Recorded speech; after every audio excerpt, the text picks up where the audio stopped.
And I don't know whether you're going to be on the radio with Guillermo afterwards or you're just having a chance to talk. Yeah. Actually, this reminds me, there's a men's ministry that's this Iron Man. I don't know if you're going to that this weekend. No, I'm headed to the Bay Area. I get to go hang out with Williams. But I like their money. We are on social. I'll take anyone's funds. Yeah, I think that's one thing about conservatives, that we don't discriminate against the color of people's money. No, absolutely not. Why would we want to do that? Well, because you need to be a social justice warrior, and that's supposed to be your whole life, right? Well, I'm fine with people taking money from anywhere as long as it doesn't affect their foundational principles. Right. I agree. So if you want to, as long as it's not dirty money, sure. Money's only good or bad, just like a gun's only good or bad, depending on how it's used. Exactly. What's the history? Yeah. Well, I want to say thank you to all of my guests and welcome. Today it should be a lively discussion.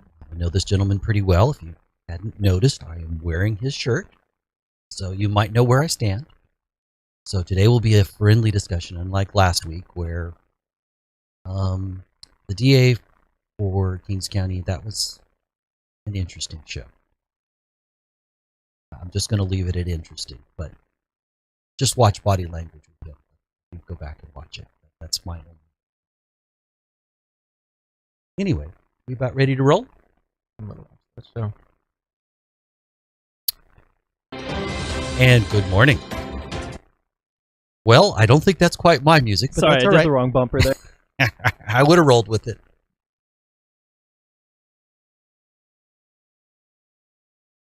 But yeah, very interesting show. Interviewed both candidates running for DA.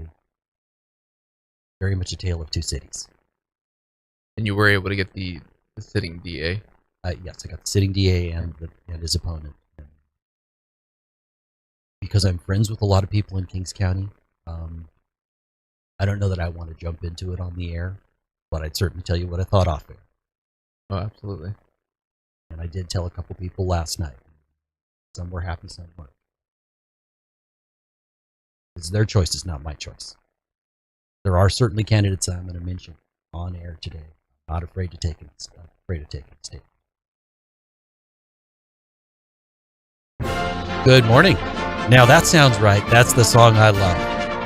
This is Eric Rollins, the Constitutionalist, here on 1550 KXEX, the best talk in town.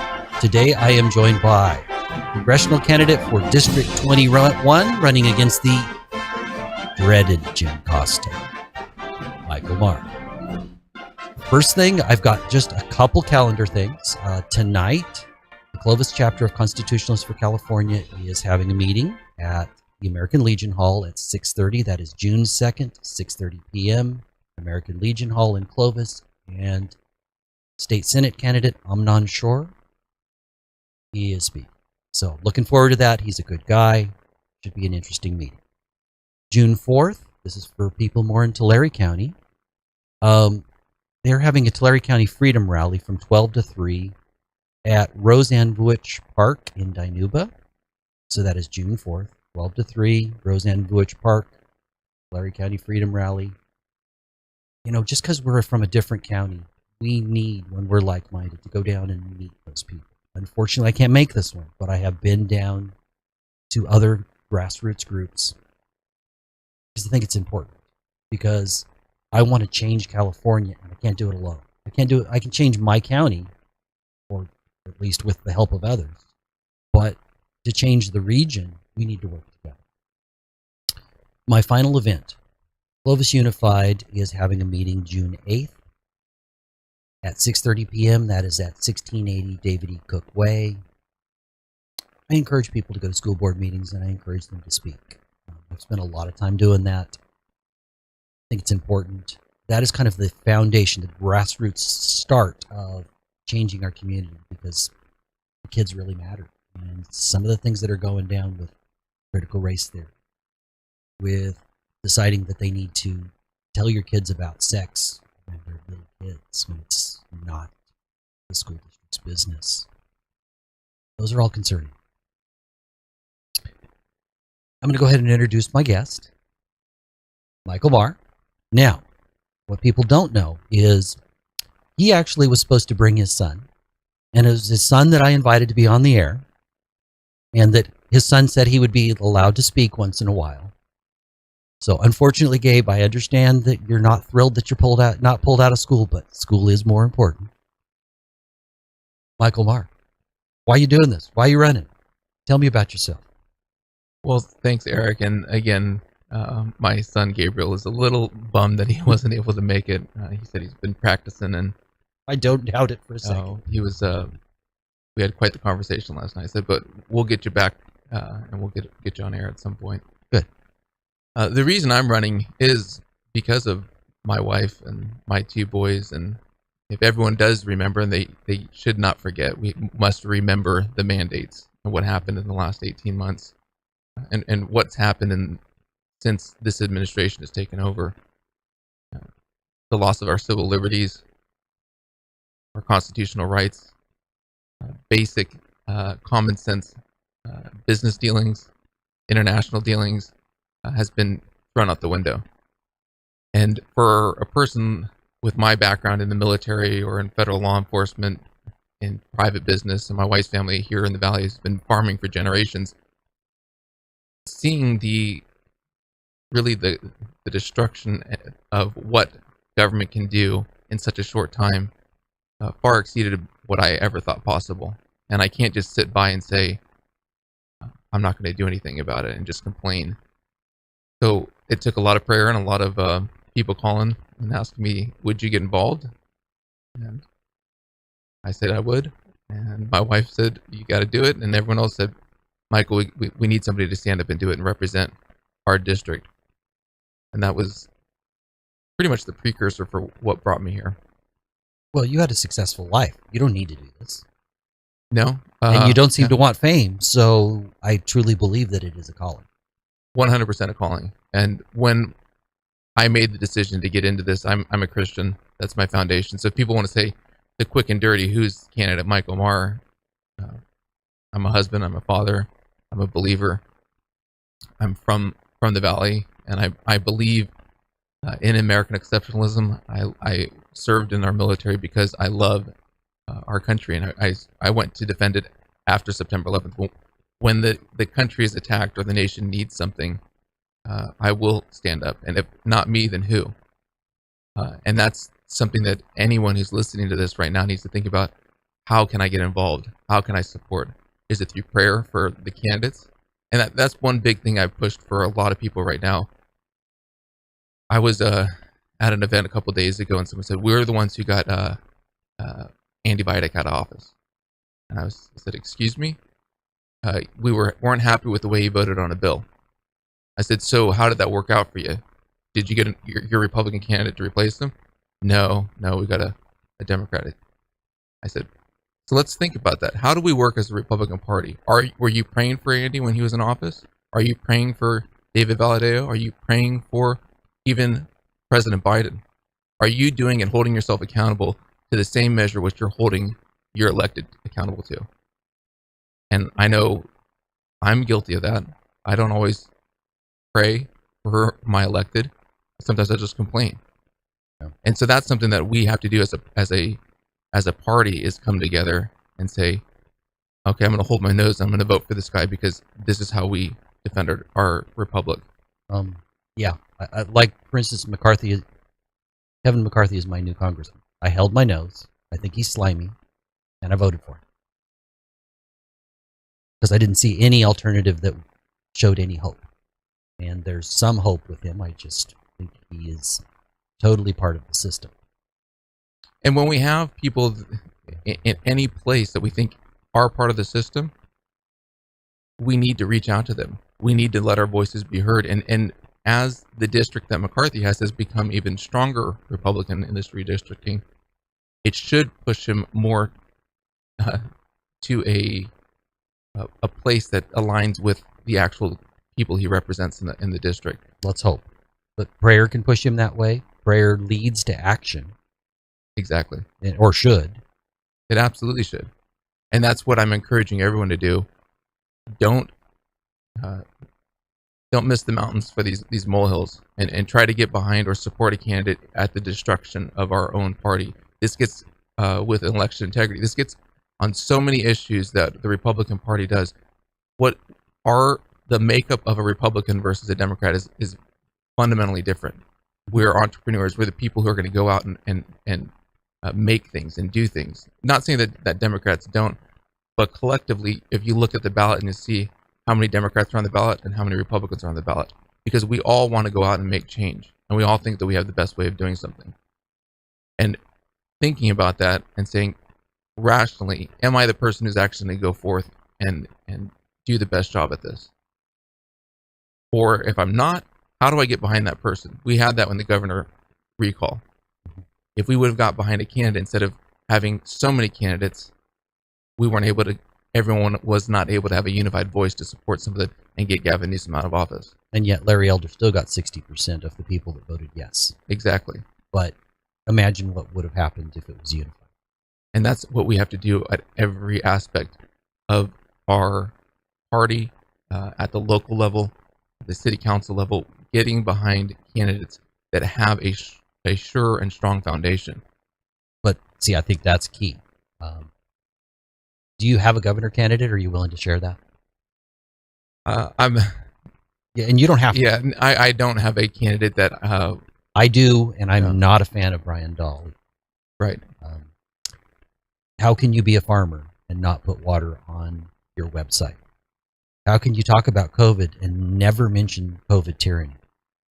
How can you magically come up with $40,000 to give to the endorsement committee 2 days before your wife gives it, and somehow you end up with the endorsement? Something's not right. I definitely stand. I would be okay with Anthony Trimino, Daniel Mercury, Sean Collins, though I chose Jenny Ray LaRue. But who we choose in the primary, you talked about foundation, and I think that's really important. I think once we get to the general, coming together becomes even more important. But you do have a very real point. I'm kind of torn on that. It's like, well, I want somebody that at least represents some of my values, and I will vote for Dolly if he's elected, but he's got some real flaws, and I don't know that because he's not a dynamic speaker, I don't know what they're thinking. If they picked any of those other people, I'd go, well, it's their real passion dynamic speakers. Absolutely, and I think there is some exciting candidates. You mentioned Collins. He's exciting. I didn't choose him, but he's exciting. He's a real guy. He's a real guy. He's a veteran. Actually, he knows some of the guys that I served with in the Bureau and in the Navy. So, solid candidate, and I think there's going to be a very exciting future for him. Oh, absolutely. I truly hope he runs. If he doesn't make it this time, I truly hope he runs again. Absolutely, and with the candidates, there is the benefit of having the state party endorsement here. The amount of get out the vote that's done by the Republican Party is significant, and it carries a lot of weight. But there is some, as Ricky Ricardo says, Lucy, you have some explaining to do. Mm-hmm. What's gone on in what those items that you mentioned on donations and votes and delegates. They are concerning, and there should be explanations on this. And it's put me in a really interesting spot because I'm a candidate, a grassroots candidate from the Valley, didn't get in the race and even start this until January 3rd. Some of these candidates have been campaigning for 12 months or have had experience in campaigning before. And for me, I prayed, God, if this is what you want, open the doors. And the amount of support that has come about, and even doors that have closed that should have been opened, which were completely puzzling to me. I see now how it all has worked together to get to the point where we are right now as the endorsed Republican candidate for the 21st District against a congressman who's been in public office for 44 years, and it really hasn't delivered anything for our Valley. If you're in public office that long, regardless of the office, even if you move up, I don't know how that you're in touch with the real world. And that is a huge issue. We're seeing that with President Brandon. We're seeing that with Nancy Pelosi. We're seeing that with the Republican leader in the Senate. And that's where you're in a place so long. Are you really focused? I made a post in my social media today, which you guys can follow at Maher for Congress or michaelmaher.com. Good teaser. Thank you. And it was get out the vote. This was something I spoke about earlier, election integrity. Election integrity is a real thing, and that's why we have a Secretary of State candidate. That's one person that I'm happy to support and endorse is Rachel Ham for Secretary of State, because she has a plan for how to actually effectively run and manage that office and what it does on elections. What we have done as a party is don't vote, only go in person, take your ballots. These are all great measures, but it's created a very disjointed message to all Republicans who want to vote. And I tell people we need to be unified and clear. The reality is voter harvesting is legal. Unfortunately, it is. So we need to make sure that we're doing everything that is within the law in this election. If you received a mail ballot, take it, fill it out, drop it in a Dropbox, or mail it in, and get the confirmation you did. Or I actually took mine down to the Register of Voters office, turned in my sealed ballot, and voted in person. I've already voted. And then, but all those are options. But I think it depends on how likely you think that person in front of you is going to vote. If there's somebody that you absolutely like, they're going to vote. You know, like my dad never fails to vote. I'm not worried about him. Right. But I have other friends where they might get there, they might not. I've offered, well, I'll take it down to the Register of Voters office and drop it inside the office for them. Exactly. And that's exactly what was my point. Take it, mail it, drop it in the Dropbox, get that confirmation, go show up to your polling place. If you want to vote in person, go show up to your polling place and surrender it, or you can mail it that day if you're not able to get to your polling place. And then verify that, yes, your ballot's already been in there, you can't vote. We need to be diligent in every means. And if there's a person in your family or people you know say, well, we're not going to vote, hand them a Sharpie, have them mark through their entire ballot, just one line through it, seal it, and drop it off. And that ticks off that ballot has been returned, and it eliminates a lot of the concerns that people have on duplicate ballots. If we see, and I get reports, and you can contact your county election office on how many ballots have been turned in. And when that happens, oh, look, there's 50,000 ballots, or really a couple 100,000 ballots that haven't been turned in. There is an opportunity for voter fraud when you see that and do that. And that's been talked about on both sides of the aisle on if you want to create a system with voter fraud, mail-in ballots is the place to do it. And that's actually pretty much a quote from the Democrat side of the aisle. Mm-hmm. About 20 years ago, Jimmy Carter sat down and figured out how to fix elections so that there would not be problems. And his recommendations would actually fix most of the problems. Now, Jimmy Carter was a Democrat. Democrats have decided that all votes should count, and they've decided that people of color can't get an ID, which I consider to be just absolutely insulting. I have nieces that are all of mixed race, and it's insulting. They are every bit as intelligent as, I hate to even say as white people, because are you kidding me? We're all just people. Well, that's the problem. What happens when you do that is you're automatically having to be on a defensive. And instead of saying, like Martin Luther King said, that we'll be judged by the content of our character, not by the color of our skin. I'm paraphrasing the quote. Right. And the point is, I'm tired. I've even had some posts on my social media. Where's the diversity? And I don't even respond to comments like that because diversity is not skin deep. And I'm gonna steal that from you. It is absolutely not. And you could have people from any ethnic group. There is ultra high net worth people from every demographic. Mm-hmm. So what is diverse? What does that truly mean? I loved the fact that when I was a kid, America was a melting pot. What happens when you melt something? you make an alloy, you make something stronger. And we're not melting. We're not coming together. We're not uniting. We're being divided into individual groups based on skin color, based on gender, based on whatever ID or you choose to talk about yourself. Instead of saying, we are the United States of America, united we stand. We're coming together to work together. And I don't care what color your skin is or where you come from.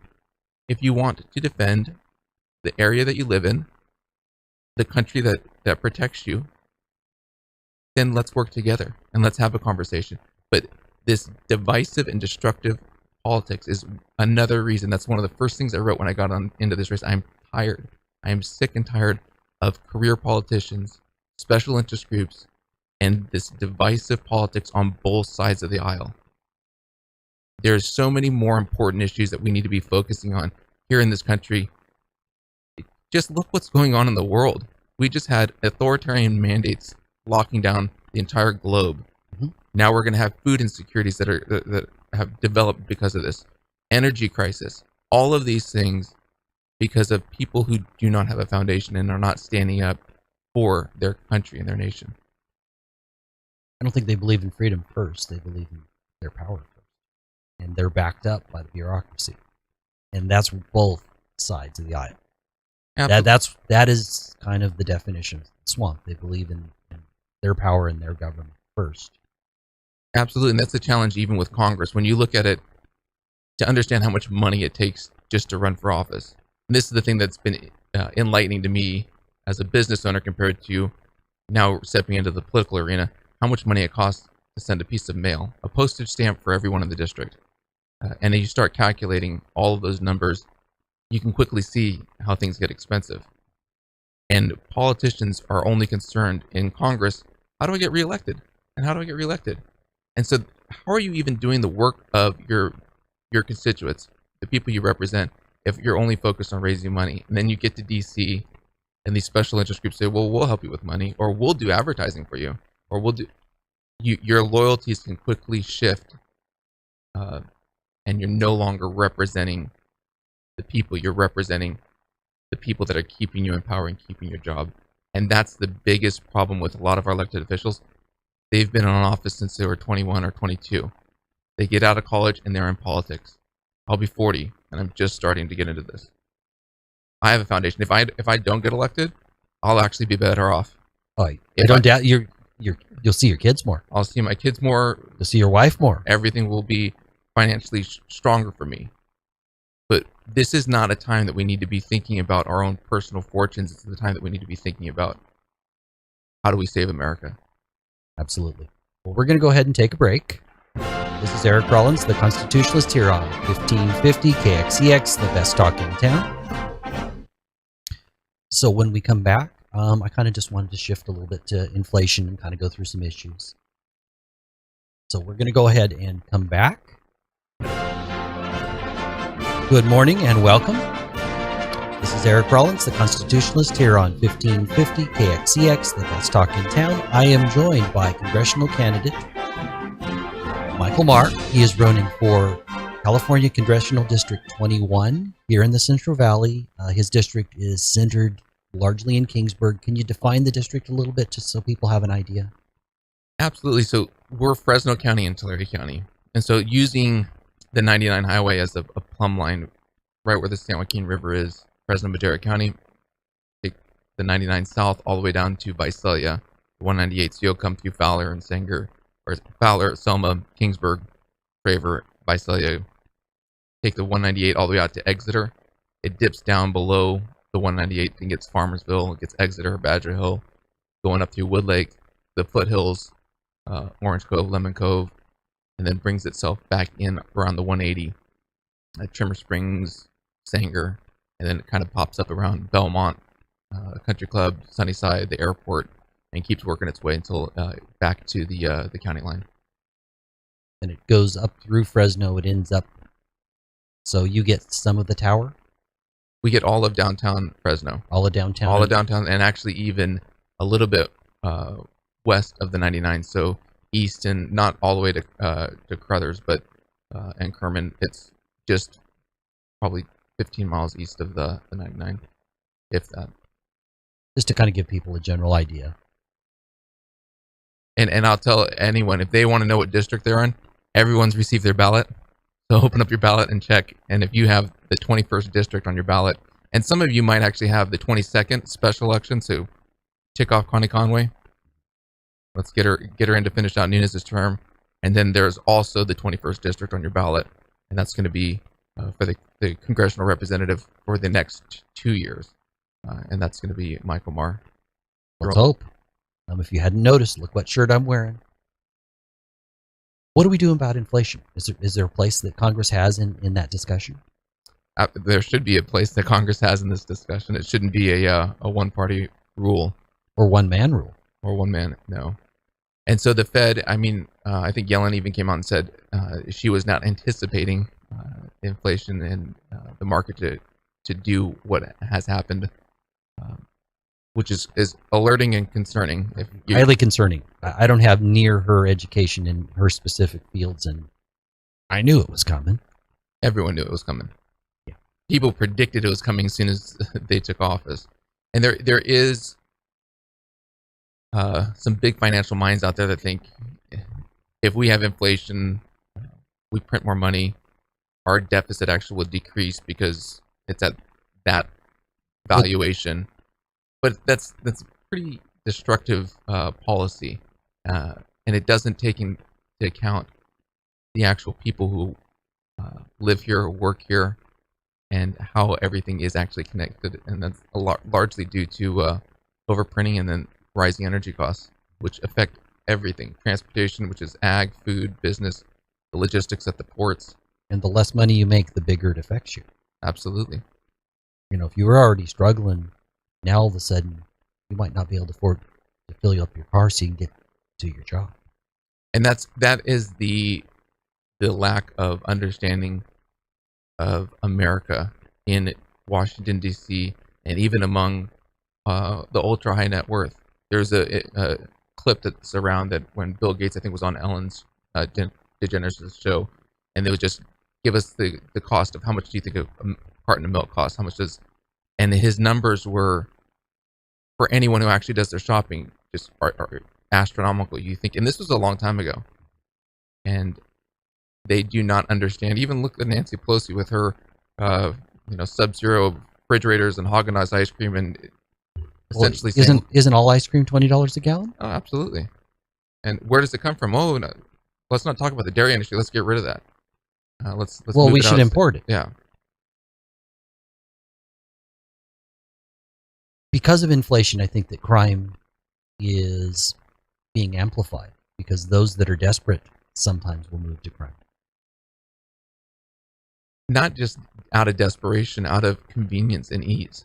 When you have DAs like Hassan down in LA, and you have San Francisco, all of these areas, we're not going to prosecute you. What does that tell the criminal element? This is very easy. I'm going to go in, I'm going to smash, grab, and work with a fence and sell high-end luxury goods. There is no disincentive to not take up criminal activities. Well, it's a cultural shift where we've set up a situation where people aren't accountable for their actions, whether they're criminals. In just so many ways, people aren't accountable for their actions.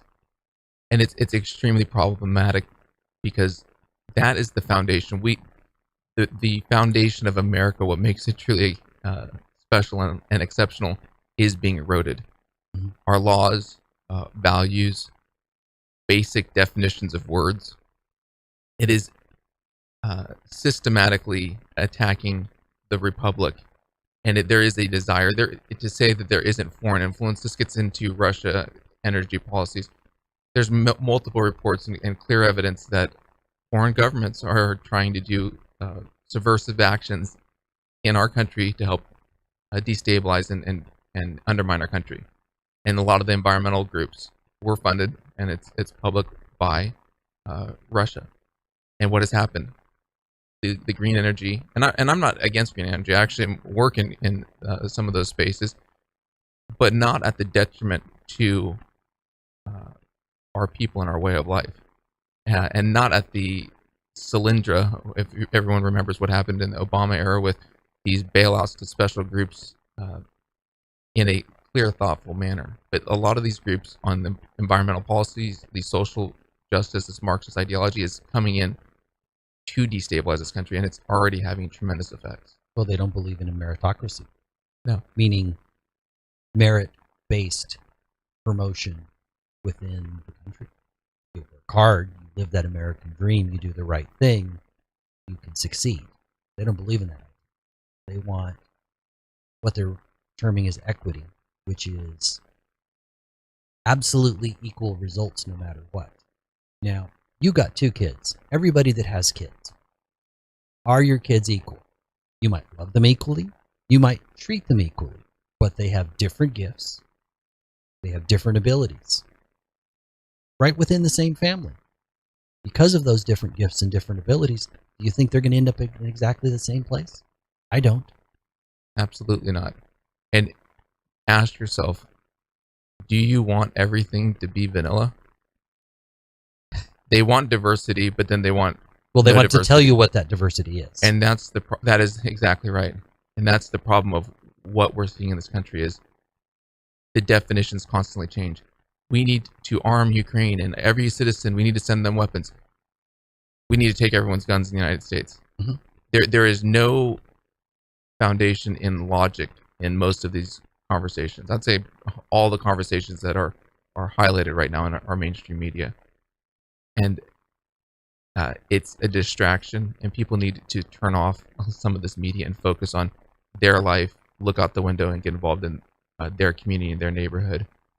And do that by voting, and do that by getting engaged. Absolutely. I always try to move people towards action, inform them, inspire them, and inspire them to action. So I chose not to run. I chose to go a different route. But I see this as part of moving the country in a direction that I think will preserve our founding freedoms. Moving to the border. Congress does have a lot to say about the border, how things are funded, what things happen. It's not all the president. You know, they were able to largely stop Trump from completing the wall. If you're in Congress, what do you do on the border? So that's the hard thing is it's already funded. It's already been approved.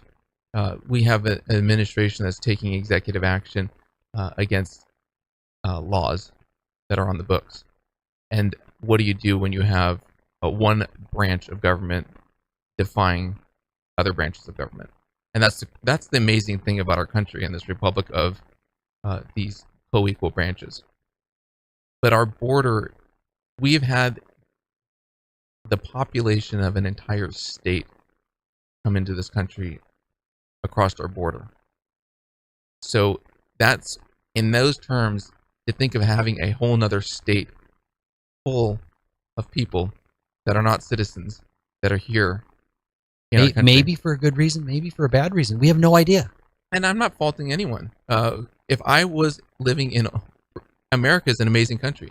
I take it as a sign of that's right. That's how amazing our country is. Everyone wants to come here, and I don't fault the mom, the dad, the kid who wants to come into the country. I would be trying to do that and get a better life. But I'd also recognize if I was stopped and I was told I can't come in, well, that makes sense because I'm actually trying to break into the country. Well, yes, but conservatives tend to follow the rule of law. And they do, and this is the problem, is it's not about the people coming across the border. It's about the organizations that are assisting in the flood of people coming in. It's about the not just the nonprofit organizations, but the criminal element. The amount of human trafficking, the amount of drugs that are continuing to pour across the border, serious national security threats that are coming across our borders. The cartels are making more money doing smuggling and using coyotes to get people across the border. It is something that has to be, if we do not have a border and a common sense immigration policy that allows us to do farming and everything that we do here, how do we have a foundation of a country? And this gets to what we talked about. Everything is being eroded. What is so bizarre to me is I know quite a few first-generation Americans that came from communist or authoritarian, in either case, types of government, big government places where they didn't have freedom. They seem to be the strongest advocates of freedom. And I totally believe their stories, but the left seems to think the solution is more government. If we just had more government, utopia would show up. I'm reading a book. I think it's Who Cares Anyway? It's about giving and charity. Really neat book. I'm only just getting into it, but it's interesting to me. I think charity has a value in and of itself. It helps the giver because it puts them in a different mindset. It helps the person who needs the help, which is good. And it provides a solution that isn't government. That's huge. That's fixing your community rather than relying on government to do that. But one of the interesting points in the book is the left, who believes in government, doesn't give much money to charity. And there's great documentation in this book. And I think it's because they think that they're for policies that redistribute wealth, and that is the same as charity. And I do not see those as the same at all. Absolutely. And that is a huge problem. That's the interesting thing about the Abrahamic religions. So in Islam, you have zakat, giving a tithe, and in Christianity, people give tithes. And there's this denomination of 10% that you would give of, and it's out of obedience. Yes. And with that, it helps put all of your money and all your finances in perspective. And then above that, you can still do charity and still giving. And you see a lot of the religious organizations actually trying to give back. And that should not be, government is not the solution for everything. I believe in a limited government. Same here. And that's when was it Reagan? You want to stop something, you regulate it, you tax it, and government is not the solution. For our water issues here in the valley, for our energy issues, they're not the producers. The government doesn't produce anything. And this is the biggest problem I have with most of our elected officials. They have no business background. They have no experience ever holding a job or running something. So no real world solutions. And that's what makes them scared to lose their job, because they see it as a job and their livelihood. Instead of, if I'm elected and I do one term and we don't hold on to it, okay, I can go back and make more money and see your family more. And that's fine. That's not how our country was.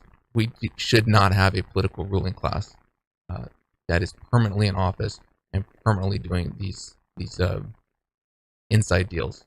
We need business and we need government to work together. We need government.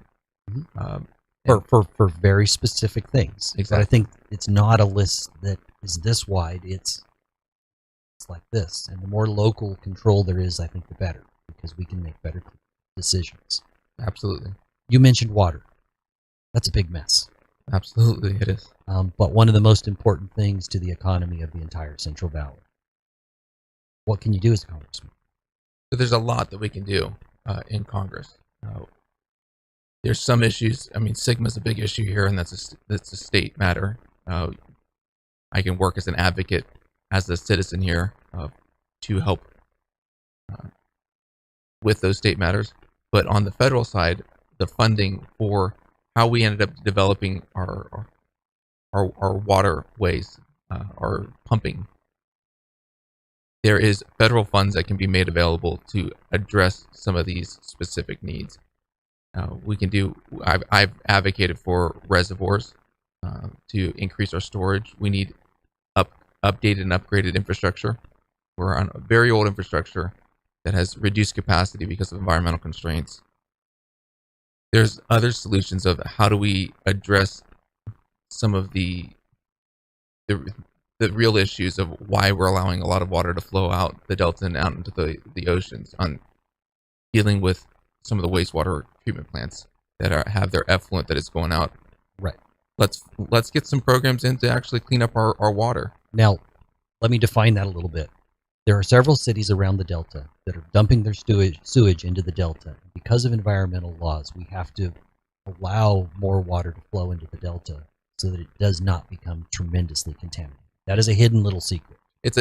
And I'll clarify. So I did and worked in nuclear power production in the Navy, and we actually did a lot on the construction of wastewater and water treatment plants. And it's not the raw sewage or anything that's wasted. What it is treated water. It's gray water or wastewater that has been treated that goes out. But there's certain things that are hard to remove from water through different filters. So you might have pharmaceuticals or other things that don't get removed. And the easiest way to explain it is if you've ever used those little Mio pouches or Crystal Light, or you mix a little bit with a cup of water and stir it up, and you get the right proportion. If you drop that same packet into 5 gallons of water, the proportions are off. And so if you're testing the effluent that's going in and being discharged into the rivers and it's low flow, your numbers are going to be high. The testing is going to say this is way out of line. So if we send more water past it, oh, it's all good now.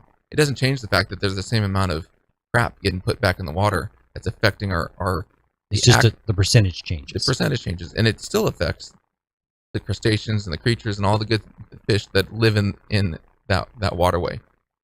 We need to deal with that. I'm actually about real environmental solutions, not fake environmental solutions with numbers and tax incentives that don't actually produce something better for our people and our community and our environment.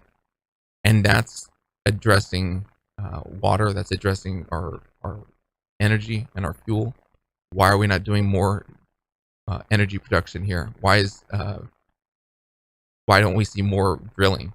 If we do clean energy better than any other state, why are we importing our energy from any other state? Why, if we do especially natural gas, which is fairly clean. Exactly. So natural gas, we have nuclear power. We even have Bakersfield. I mean, we're pumping a lot of oil out. How we do refining, all of these things are done better in California than it is anywhere else. And that goes for farming. We cannot continue to cut off water. There's enough water to supply all the people that are going to move to the Central Valley for the next 100 years, plus increasing our farming. It's if we do it and manage it in a proper way and stop pitting GSA against GSA. The GSAs, for those people who aren't in the water, it's the Groundwater Sustainable Agency. So SGMA created and broke up. So basically they're pitting groups against each other so that nothing gets done. Absolutely. And the biggest problem is they have to pay money regardless of whether they get water allocations. It's a messed up system, and it needs to be managed properly. We're going to go ahead and take our final break. This is Eric Rollins, the Constitutionalist, here on 1550 KXEX, the best talk in town. I want to say thank you to all the people watching on social media. We are on multiple platforms. If you like what I'm doing, like and subscribe. I hope that this moves you to action. I absolutely endorse this man. So I hope that you get out there, you get your vote in. Frankly, even if you don't agree with me on votes, I do still believe that it's important that we actually have a free, fair election system. And we need some work to take care of our vulnerabilities. I'm going to say it that way because some of these are on most social media platforms, and I don't really like the censorship. We're going to go ahead and come back. This is Eric Rollins, the Constitutionalist, here on 1550 KXEX, the best talk in town. Today I'm joined by Michael Maher.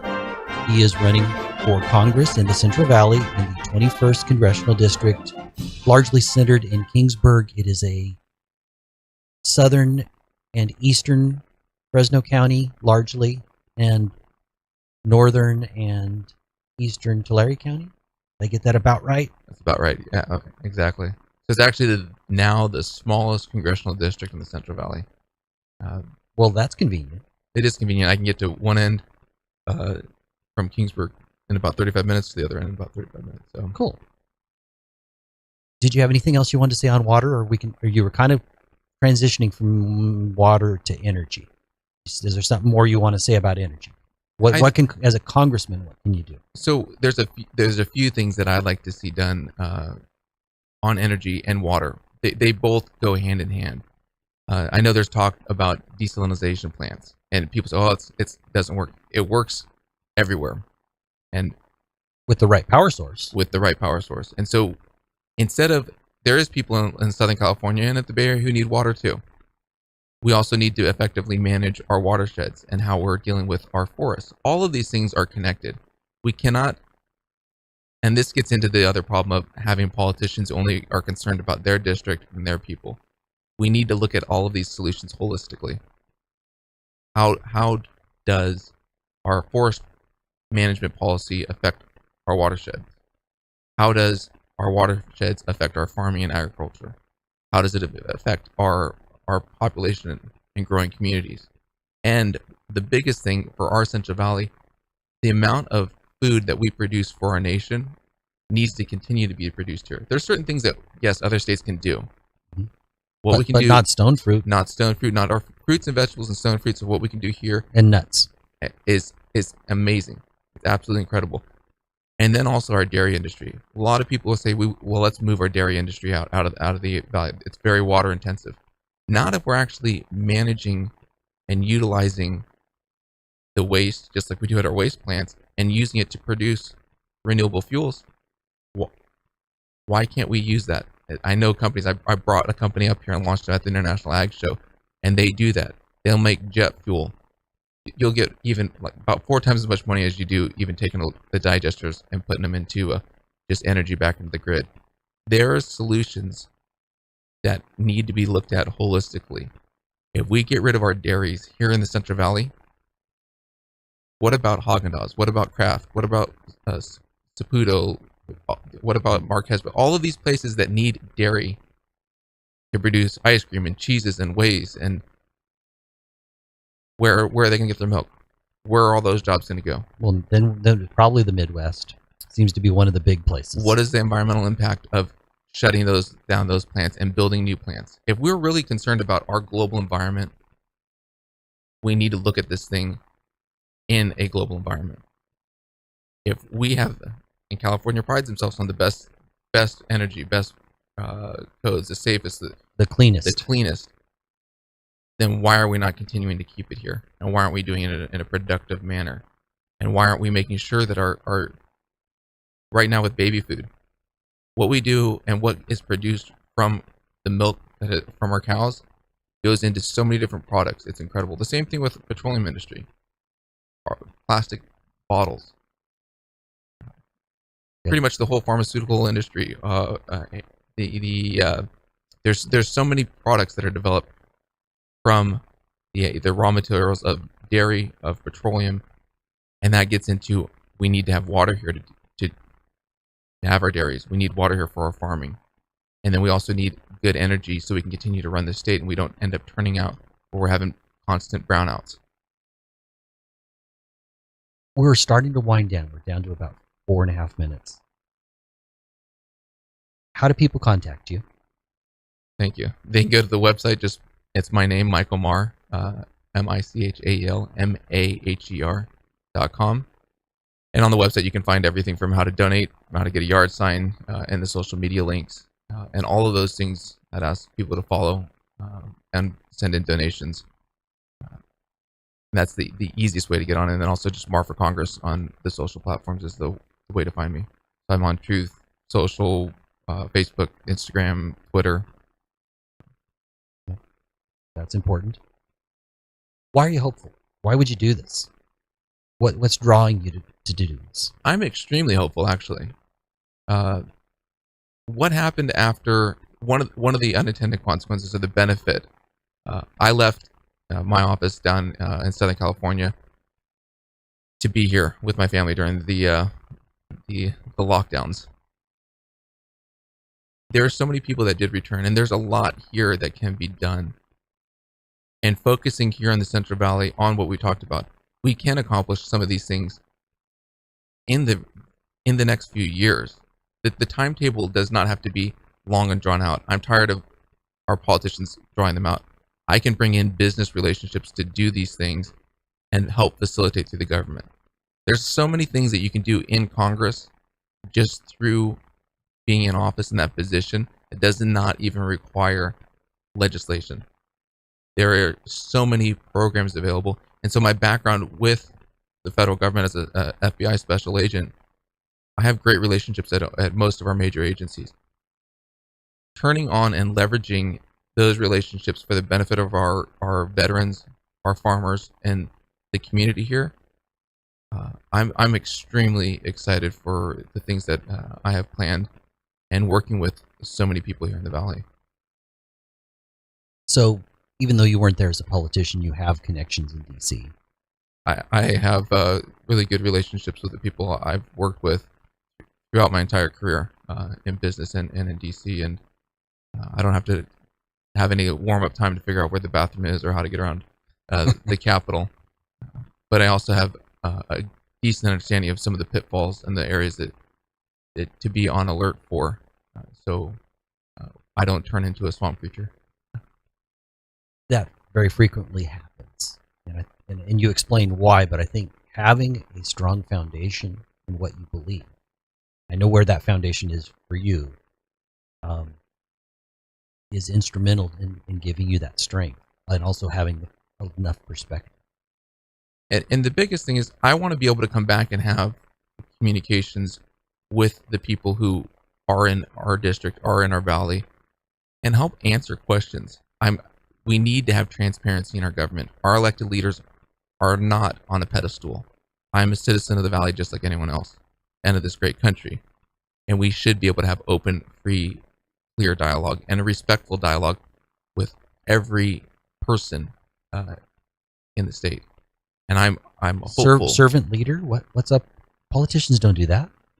It needs to be that way. Absolutely. And it really does. And we need to have people who are going to say, how do we find the next generation of people? I don't want to be in office for 20 years.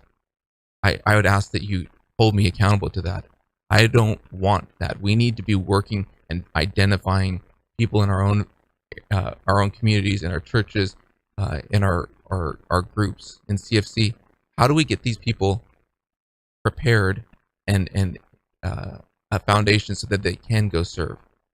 And serving is not necessarily Congress. The fact that you're jumping in at this level is a big deal. There's a lot of appointed positions that get you used to working with government. There's a lot of smaller elected positions that I think are an easier place to start. We're just about done. Final thoughts. About 10 seconds. The final thoughts are we all need to hold ourselves accountable, and we all need to be focused on how we can be change makers in our own life. Well, I thank you for sharing this time with me. This is Eric Rollins, the Constitutionalist, here on 1550 KXEX, the best talk in town. Go ahead and give your website one more time. That's just michaelmaher.com, MichaelMaher.com. Michael, I thank you for spending this time with me today, and I wish you the best because we need people like you serving in Congress. Thank you.